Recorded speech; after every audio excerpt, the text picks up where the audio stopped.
This video is brought to you by catbeast.com. Design your own custom snapbacks and hats.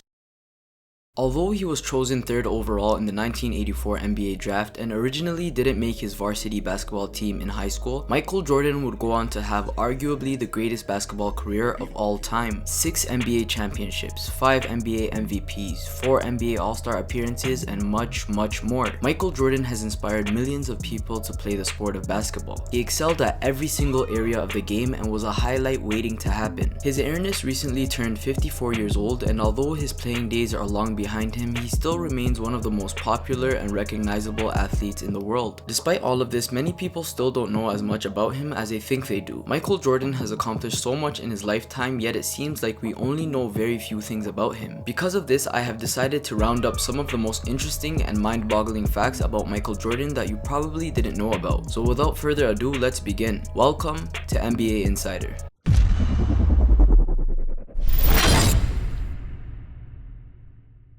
Back in Game 5 of the 1997 NBA Finals, with the series tied 2-2 between the Chicago Bulls and the Utah Jazz, Michael Jordan played his famous flu game. For those of you who don't know, on this day Michael Jordan was experiencing flu-like symptoms and was feeling sick. Despite having the quote-unquote flu, Jordan rose to the occasion and dropped 38 points, 7 rebounds, and 5 assists while leading the Chicago Bulls to victory and paving the way for him to obtain his 5th championship ring. The game was one of Jordan's most memorable performances and one of the greatest single game performances in NBA Finals history. However, when Michael Jordan was doing all of this, he apparently wasn't suffering from the flu at all. According to his trainer, Tim Grover, it all came from a bad pizza he ate the night before. Tim Grover claimed that the pizza Michael Jordan had eaten was poisoned, food poisoned. Grover himself said, "We were in Park City, Utah, up in a hotel. Room service stopped at like 9 o'clock and he got hungry and we really couldn't find any other place to eat, so we ordered in. We had been there for a while, so everybody knows what hotel we were staying at. So we ordered a pizza, they come to deliver it. 5 guys come to deliver this pizza. Out of everybody in the room, he was the only one that ate, nobody else. Then 2 o'clock in the morning, I get a call to my room. I come to the room, he's curled up. Immediately I said, it's food poisoning, guaranteed, not the flu. I'm not gonna lie, 5 people coming to deliver one pizza is extremely suspicious. Regardless whether it was food poisoning, the flu, a hangover, it doesn't matter. What Jordan did in that game was incredible. Nothing will ever change that, but it's still pretty interesting to note.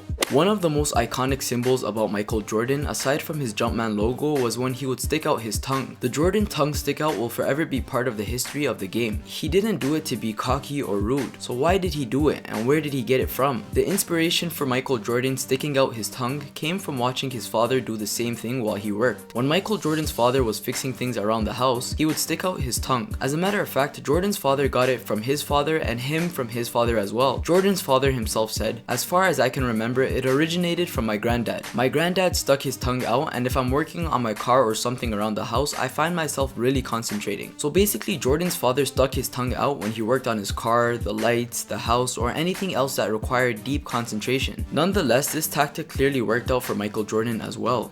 Many NBA fans would like to ignore the fact that Michael Jordan came out of retirement for a second time and joined the Washington Wizards back in 2001, a team that not many people wanted to see him playing with. Several fans wanted to see him take a step away from the NBA after the 1998 NBA Finals. And although MJ did kind of look weird in a Wizards jersey, if he had retired earlier, chances are he probably wouldn't have done this. Around the time Jordan announced that he was making a return to join the Wizards, September 9/11 happened. As a matter of fact, he announced his return shortly after the attacks. Michael Jordan had nearly $90 million in contracts from playing basketball alone, not to mention the millions more from endorsements with companies such as Nike. That's why Jordan had no hesitation to donate his entire salary from the 2001 NBA season. Michael Jordan donated $1 million to various charities working to help out after the terrorist attacks. This included $100,000 to help the children who tragically lost their parents and $900,000 to other organizations involved with relief. And although Michael Jordan had multiple injuries in that year, his return did provide some much needed positivity to the world, and he proved he was still a top player by leading the Wizards in points, assists, and steals for that season.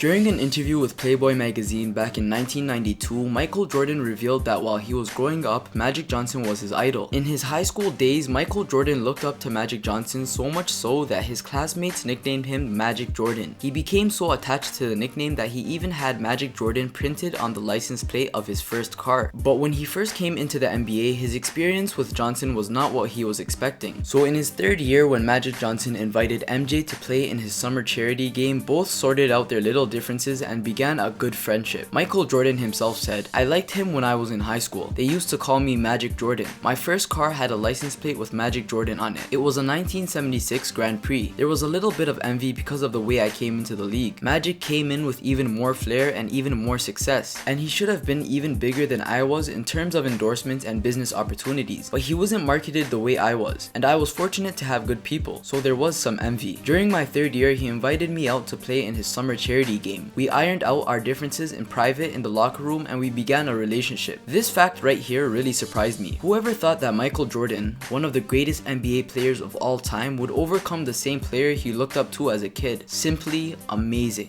Many people have some pretty crazy stories about how they first met their best friends, but for Michael Jordan, that story is pretty ideal. Michael Jordan's best friend is the same limo driver who picked him up when he arrived for the first time in Chicago. After landing at the Chicago O'Hare Airport in 1984, the Chicago Bulls had forgot to send somebody to pick up Michael Jordan. A limo driver named George Colair was looking for a passenger he was supposed to pick up when he saw Michael left stranded. Since his passenger never showed up and he felt bad for Michael, he decided to offer him some help. George only charged Michael Jordan $25 and offered to show him around the city. George was a young man as well, so the two had an easy time getting along with one another. The funny part about all of this was the fact that George had actually confused Michael for his brother Larry Jordan. George himself said, "I was excited because I knew who he was and I thought, holy smokes, it's Larry Jordan. I played 4 years in high school with a guy named Larry Jordan, so that name was stuck in my memory. When I saw Michael, I said Larry Jordan." The confusion between Jordan and his brother is actually what started off the conversation and made it even more interesting. After that, the two began to bond. A couple of weeks later, Jordan called George to hang out again. 33 years later, and the two are still really close friends. Michael likes to tell the story and say, "George was the first person I ever met in Chicago. He gave me a ride and has taken me for a ride ever since."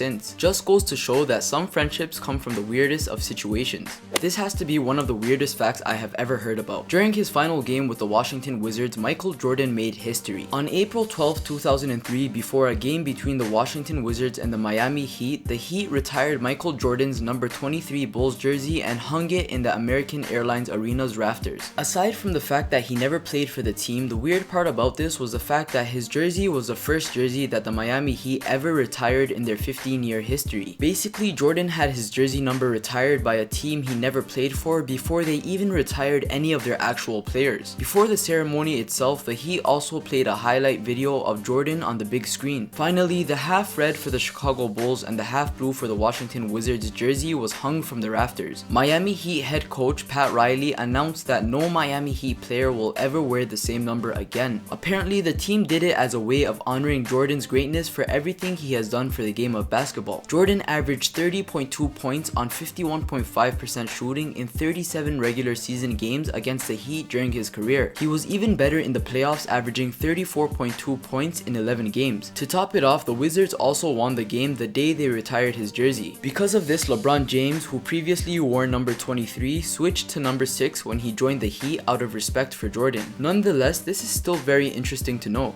Many NBA players have things that they are scared of. For some, it may be spiders, and for others, it may be clowns. But what is Michael Jordan afraid of? The answer to that is simple: water. More specifically, he is scared of drowning in water. Jordan has a fear of water, which comes from a tragic incident during his childhood. When he was younger, he saw a good friend of his drown when he got sucked underneath the water. Jordan was with him at the time, but he was able to get free and make it back to land. His friend never made it back. Shortly after, when he was 11 years old, Jordan almost drowned while at baseball camp. Finally, when he was in college, his girlfriend passed away after she too drowned in water. All of these incidents have created a phobia of water for Michael. He has somewhat overcome his fear, but he admits to still feeling uncomfortable when on a small boat or when near big bodies of water. Given how much Michael Jordan has achieved in his career, you would think that fear is something that he does not feel, but he is a human after all and knows the feeling of fear very well. This fear, however, has without a doubt scarred him for life. Growing up as a kid, I used to always love watching the movie Space Jam and was a huge fan, so it was pretty shocking for me to find out that Michael Michael Jordan starred in a cartoon show before Space Jam. Jordan starred with Wayne Gretzky and Bo Jackson in a cartoon series called Pro Stars back in 1991. Pro Stars lasted for 2 seasons in the early 90s and featured the 3 sports stars living together in a gym and saving the world from villains. Michael Jordan was the leader of the group. Jordan and the other stars would do real-life Q&As alongside the cartoon, but none of the actors provided their actual voices for their characters. There are still a few of the episodes that have somehow survived on YouTube. The first episode of the show aired on September 14th, 1991, and the last episode finished on December 7th, 1991. The show only lasted 13 episodes. I wish I had the chance to watch it growing up,